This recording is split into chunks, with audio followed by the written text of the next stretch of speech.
La Poche Bleue, une présentation des concessionnaires Ford du Québec. On est de retour avec Dr. Stats qui a eu toute une performance la semaine passée, Pascal, avec un show de 14 heures. Puis il nous a sorti des stats, mais pas à peu près sur une longue durée. Ouais, bravo. Excellent travail. Merci. Ouais. Puis c'est pas fini, ça je peux vous le garantir. Non, c'est pas fini. Mais par contre, t'as pris un angle différent ce soir. Tu voulais nous amener un petit jeu. Tu voulais jouer avec Maxime et Pascal. Ça sonne bizarre, mais c'est ça que tu veux faire. Ça sonne très weird. Ben, vas-y, joue avec nous. Pas weird, s'il vous plaît. Le jeu en tant que tel, c'est est-ce qu'il y a des séquences qui vont se finir ou se continuer cette saison dans la Ligue nationale? On va commencer par les joueurs des Canadiens. Je crois qu'il y a certaines séquences que les partisans veulent que ça se termine du côté du CH. Puis je vais vous poser la question, est-ce que vous pensez que ça va se finir cette année? La première, ça fait 30 saisons de suite que le Canadien n'a pas de marqueur de 40 buts. Le dernier, c'est Vincent D'Anfous en 93-94. Caulfield en a eu 37 l'année dernière. Le plus proche, dernièrement, ça a été Pacioretty qui en a eu 39. Est-ce que ça se finit cette année? Moi, je pense que Caulfield va en marquer plus que 40 cette année. Toi, Max? Je pense que oui. La façon que je l'ai vu jouer hier, il a l'air en mission. Puis c'est surtout Suzuki qui donne la rondelle qui a l'air encore plus en mission. Est-ce qu'il va marquer plus que 40 buts cette année? Ça va dépendre d'une chose. Est-ce que c'est Patrick Laine encore qui a pris son spot en avantage numérique? S'il ne reprend pas cette place-là, il ne le fera pas. Je savais pas que c'était une question à développement. Je suis désolé. Ça peut être une des questions à développement. Il n'y a aucun problème avec ça. Non, mais crème. On a combien de temps pour jouer? 2 heures ou une demi-heure? Pascal, tu pars de la Rive-Nord puis tu t'en viens travailler ici à la Poche Bleue, c'est sûrement parce qu'on veut t'entendre. Non, mais je sais, mais on m'avait pas donné le concept. Des fois, je parle pas assez. Des fois, tu vas être meilleur à la question 2. OK, c'est bon. La question 2, ça va être... Là, ça fait 34 saisons de suite qu'il n'y a aucun joueur repêché par le Canadien qui a une saison de 80 points. Avec l'équipe, je parle bien. Le dernier qui l'a fait, c'est Stéphane Richer, à la fin des années 80, début des années 90. Caulfield, 70 l'année dernière, est celui qui était le plus proche. Est-ce que ça va se finir cette année avec la possibilité de Caulfield, Demidov, Sakowski, Watson atteignent le plateau des 80 points? Oh, bon, mais je vais commencer avec ma réponse à développement. Moi, je pense que oui, ça va se réaliser. Je vais y aller ballsy. Je pense que Lane Hutson, repêché par le Canadien, va passer l'année au complet sur la première vague d'avantages numériques. Okay. Alors, je pense que ça lui donne une bonne chance d'au moins d'aller chercher un point par match. Es-tu content, Maxime? C'est une bonne, bonne réponse. Je suis d'accord. Je pense même qu'on pourrait en avoir 2. Je ne serais pas surpris qu'on s'entend que si Caulfield il monte à 80 points, il y a des bonnes probabilités que ce soit Hudson qui ait des passes sur plusieurs de ses points en avantage numérique. Je pense qu'on va en avoir 2 cette année. C'est beaucoup de points. Si tu penses qu'il va faire 40 buts, s'il fait 40 buts vraiment Caulfield, le 80 points risque de suivre avec ça. OK, parfait. Là, la troisième, ça fait 38 saisons qu'il n'y a aucun joueur de CH qui a fini dans le top 10 des pointeurs de la LNH. Le dernier, c'est Mats Naslund. Dans les années 80, Suzuki était juste à 2 points du top 10 l'année dernière. Il était quand même très proche, mais juste pour vous donner une idée, les 5 dernières saisons, si tu voulais finir 10e meilleur pointeur de la Ligue, il fallait que tu aies en moyenne 97 points. Est-ce qu'il y a un joueur la question, est-ce que Nick Suzuki peut atteindre ce top 10 des pointeurs-là la saison prochaine? Moi, je pense que oui. Puis encore une fois, c'est difficile de prédire les points, mais je pense que Nick Suzuki est rendu au niveau de faire 100 points dans la Ligue nationale de hockey. Il était à quoi, 90 l'an passé, je ne me trompe pas? 89, il était juste à 2 points de Crosby qui était dans le top 10. Il était à 11. On va faire ça facile. Là. Il était à 11 points. Il était à 11 points d'en faire 100. Puis Slavkovski n'était pas là en début de saison dans sa façon de jouer, puis il ne l'aidait pas beaucoup. Je pense que si le trio complet fonctionne à plein régime dès le départ avec plus d'expérience, je crois que Suzuki pourrait peut-être obtenir son 100 points. Ouais, moi aussi, je pense, comme Maxime, son 89 points, ça lui donnait comme la 13e position au total des marqueurs l'an passé. Fait que, écoute, c'est pas comme si le top 10 était en haut de 105 points. Fait qu'il est juste à côté de cette marque-là. Je pense que l'équipe, en général, va être meilleure. Offensivement, je pense qu'on a plus d'options aussi. L'avantage numérique, encore une année de plus, encore plus de chimie. Pour moi, comme Maxime, je pense qu'il est rendu là. Parfait. Et la dernière, c'est une très courte séquence. C'est que ça fait une saison de suite que le Canadien fait les séries avec le gagnant du Trophée Calder, mais ça peut s'étendre à 2 cette année avec Ivan Demidov.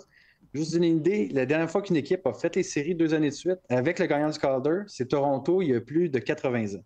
Bon. Donc, est-ce que le Canadien va rejoindre Toronto dans cette séquence? Ça va être facile comme réponse, puis très, très sec, oui. C'est à développement, hein, Maxime? C'est Demidov, là, oui. Ouais. Puis ils vont faire les séries. Moi, je vais dire oui si on lui trouve un deuxième centre. Parce que moi, présentement, je suis pas sûr que Kirby Dach ait encore la réponse au centre. Je sais qu'on se répète souvent avec ça, mais je pense qu'il faut lui trouver quelqu'un pour lui distribuer la rondelle. Parfait. Très, très bon jeu. On va se retrouver plus tard dans la soirée. Je pense que tu en as une coupe d'autres pour nous. OK. À tantôt. Dr. Stats, on a joué un petit jeu tantôt, mais t'en avais d'autres pour nous. C'est une belle soirée, on s'amuse. J'ai hâte d'entendre les prochaines questions.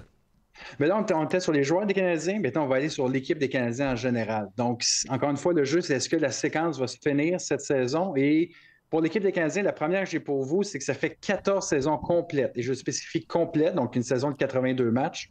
Donc, 14 saisons complètes de suite sans finir dans le top 10 pour les buts. La dernière fois, Max, tu faisais partie de cette équipe. C'était avec les scoreurs, c'est ça que ça donne. 2008. C'est ça que ça donne. Bravo, L'année dernière, Maxime. il était 17e à 22 buts du top 10. C'est quand même, ça peut paraître bas, mais c'est quand même beaucoup, 22 buts. Il a même la dernière fois qu'ils ont été dans la première moitié du classement, c'est il y a 6 ans. Est-ce que ça va se finir cette année, cette disette? Ça va être dur en perdant les buts de Dvorak, là, mais... Quelle bonne blague, Maxime! Ben, je pense que Suzuki marque plus, Caulfield marque plus, Laine, il était blessé en début de saison aussi, il a le même rythme puis il joue plus de matchs. Si Slavkovski a un meilleur début de saison, on s'entend qu'on parle de Demidov. T'as Demidov qui est là, qui est dès le début de la saison. T'as Doc qui est supposé être en santé. T'as Bolduc qui est un marqueur de but qui était à Saint-Louis. À un moment donné, t'as Dobson qui est un spécialiste d'avantage numérique avec tout un lancé. Je pense qu'on s'en va vers là. À un moment donné, si c'est pas cette année, ça va être l'année prochaine, on s'entend? Ouais, j'essaie de faire le tour rapidement dans ma tête. Des forces en présence. Même dans l'Ouest, des fois, on oublie certaines équipes. Edmonton va encore marquer beaucoup de buts. Ouais. Vegas s'est amélioré. Moi, je veux dire, non, on ne sera pas loin. Moi, je pense plus l'an prochain à une deuxième année de Demidov qui va avoir plus vraiment à produire offensivement. Moi, je vais dire non cette année. Ce segment vous a été présenté par M. Pessimiste. Ben, je suis pas M. Pessimiste.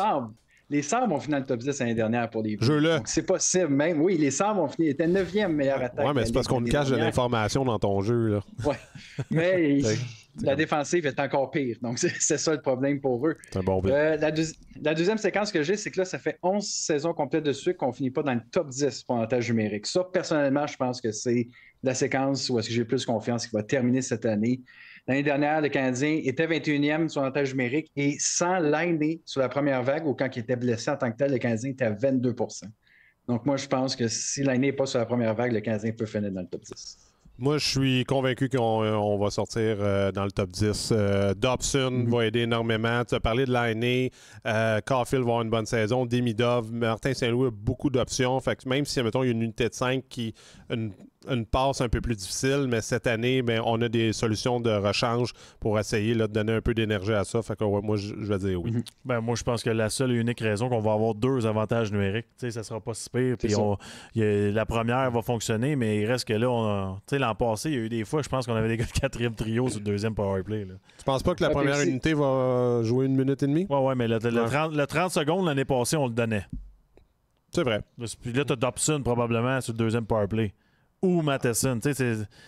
On l'oublie, lui. Hein? Non, mais il y a comme on dirait, il a dis-toi que la pire des situations en ce moment, là, ça serait d'avoir Matheson, puis je dis pas ça négativement, c'est positif, ça serait Matheson avec Demidov puis Laine sur le deuxième powerplay. Je trouve qu'on s'en sort bien. On s'en sort bien, mais aussi si un Hudson ou un Slavkovski ou un Caulfield se blesse, tu as des gars qui peuvent venir facilement remplacer que les années d'avant.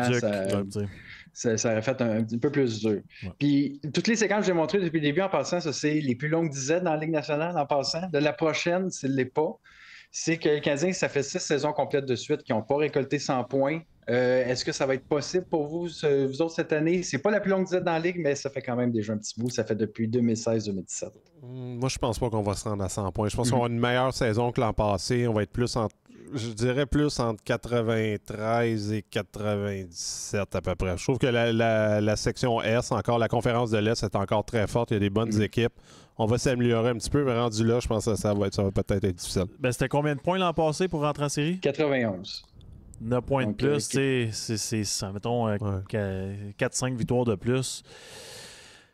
On a eu une mauvaise séquence à un moment donné, on s'entend, là, juste avant la Coupe des 4 Nations, c'était dramatique. Est-ce qu'on va avoir une aussi mauvaise séquence? Début de saison aussi. Début de saison plus lent. Moi, Moi, je pense que c'est une possibilité. Puis je pense qu'il va falloir viser le 100 points pour faire les séries cette année, même si ça prend pas 100 points, mais t'es mieux de viser plus haut.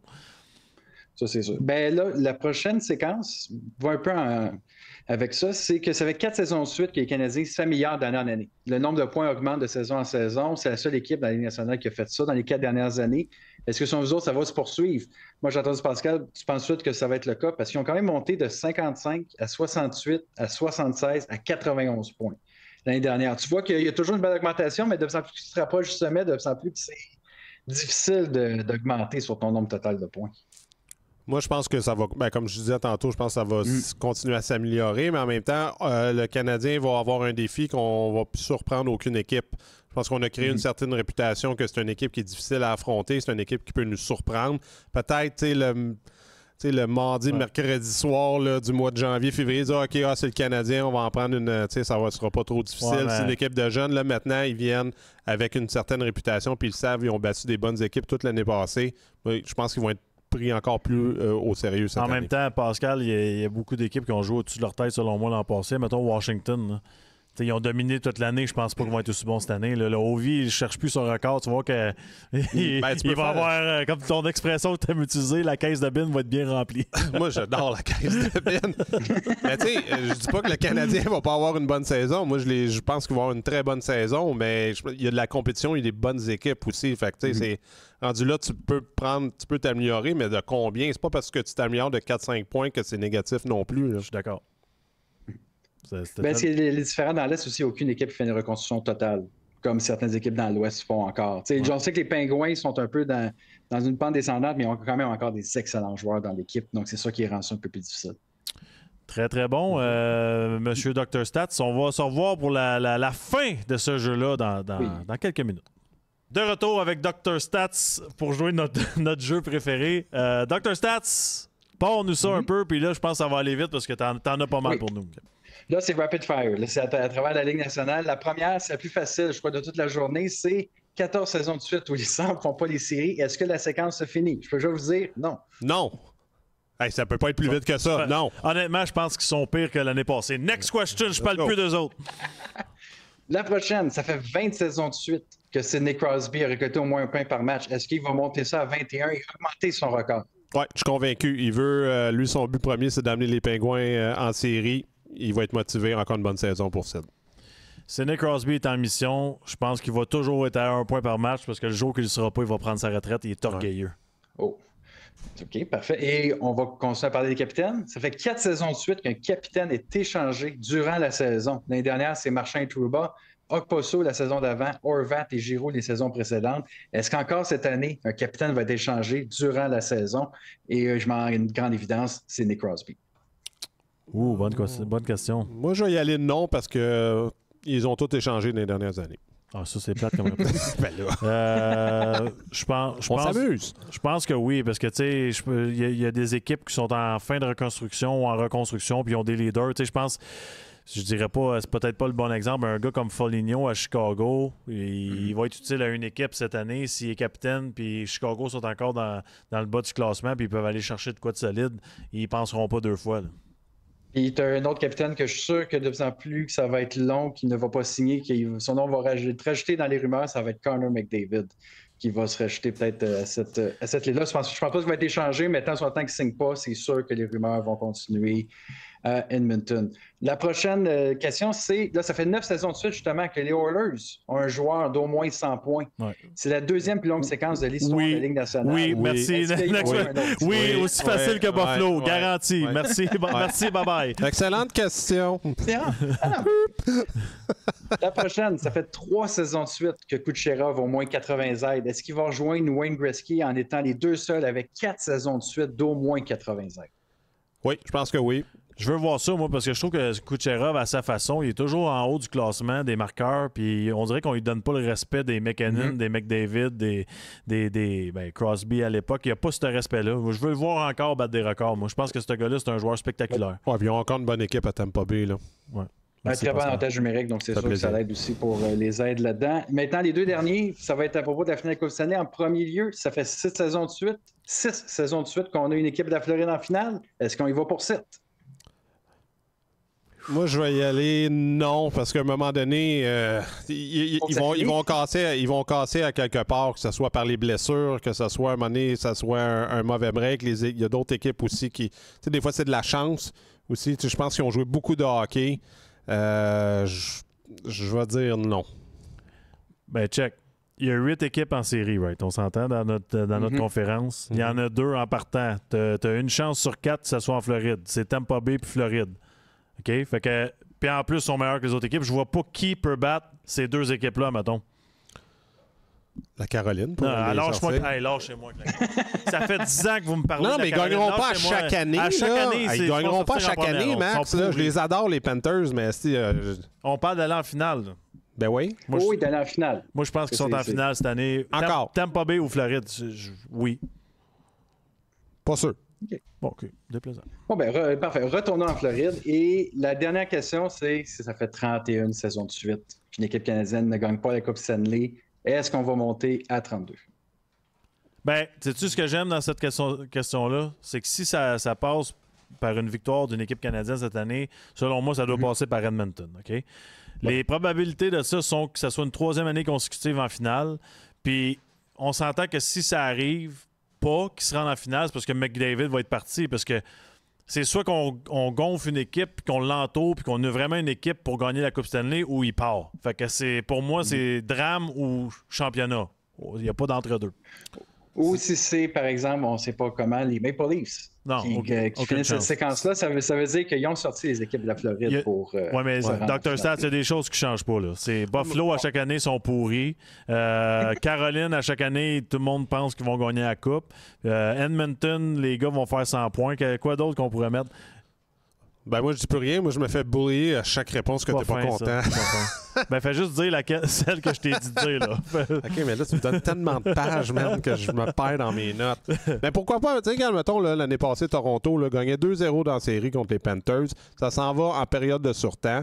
Les Panthers trouvent une façon de gagner le match à 2-1. Ils reviennent dans la série. Tu sais, un bounce, là, ça tombe 3-0, là. Pourquoi que ce serait pas les Maple Leafs de Toronto qui battraient une équipe de la Floride? Parce qu'ils ont perdu un gars de 100 points. Ils ont perdu un des meilleurs marqueurs de la Ligue, puis on dirait que c'est sous-estimé à Toronto que c'était juste Marner. Le monde l'haïssait tellement, puis ils ont tellement mis de fautes sur son dos qu'on dirait que c'est comme ils ont juste perdu Marner. Ils ont perdu un des meilleurs marqueurs de la Ligue, puis il y avait déjà de la misère en avantage numérique. Mais en même temps, est-ce que Marner avait un impact si extraordinaire que ça pour les Leafs en série quand tu vas chercher un gars comme Nicolas Roy, peut-être qui est capable, avec de l'addition, d'amener une 3e ou un 4e trio plus efficace? Tu as écouté le show de 14 heures la semaine passée, Dr. Stats l'a dit, 60% l'année passée des buts de Matthews, ça vient de Marner. Ça, en série, ça change. En série, ça change. Parce que là, en ce moment, les 3 personnes que je vois ici, les 2 personnes en bas de moi et moi, les 3, on a autant de buts en match 5-6-7 depuis 8 ans que Mitch Marner. T'as vu, Maxime? Donc, un beau gros 0. Donc, c'est là où est-ce que... Je crois que Toronto est mieux bâti, en général, cette année pour gagner en série. Maxime, là, il est grognon un petit peu aujourd'hui. Je sais pas ce qui se passe. Sais-tu pourquoi je suis pas grognon? Pourquoi? Parce que j'ai 2 buts de plus en finale que toute l'équipe des Leafs. Bon. Hey, Maxime. T'as-tu d'autres questions? Non, mais il faudrait que tu cotes de cord un jour. Là, ça fait longtemps. Non, mais t'as-tu d'autres? Ouais, mais c'est ça, c'est encore pire. Ça fait 15 ans, puis j'ai encore plus de buts que les gars des Leafs. C'est-tu des beaux buts? Ah ouais, ben non. C'était des buts de grinder, mais des buts importants. C'est pas grave. Dans une victoire d'un 0. Moi, là, je peux juste rêver. Moi. À Columbus, on les a vus aux nouvelles, ces buts-là. Du golf. Merci beaucoup, Dr. Stats. On se retrouve la semaine prochaine. OK, oui. Salut.